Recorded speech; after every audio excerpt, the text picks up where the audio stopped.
Welcome to our channel. Today we how to invest in Citigroup, full guide step by step clearly. To invest in Citigroup, start by conducting thorough research on the company. Review Citigroup's recent financial statements and quarterly earnings reports. Analyze stock performance trends over the past few years. Look into the factors affecting the banking sector and Citigroup specifically.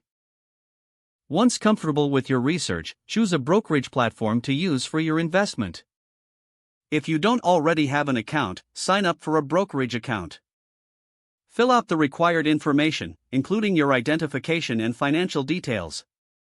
Select a brokerage that offers competitive fees and a user-friendly interface. Once your account is set up, fund your brokerage account with the amount you wish to invest. Consider how much of your portfolio you want to allocate to Citigroup. Navigate to the trading section of your brokerage platform. Search for Citigroup's ticker symbol, which is C. Review the current stock price and market trends before executing your order. Decide whether you want to place a market order or a limit order. A market order buys the stock at the current price, while a limit order sets a price at which you're willing to buy. Input the number of shares you wish to purchase. Confirm the details of your order. Submit your order to complete the purchase. After buying shares, monitor your investment regularly.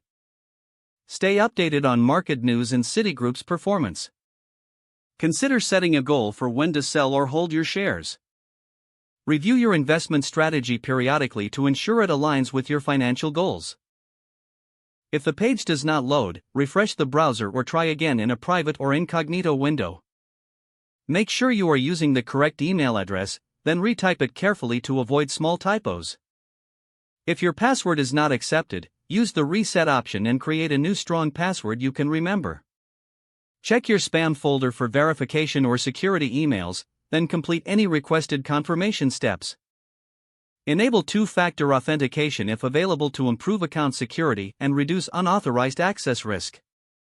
After signing in, review your profile details so your contact information and settings are accurate and current.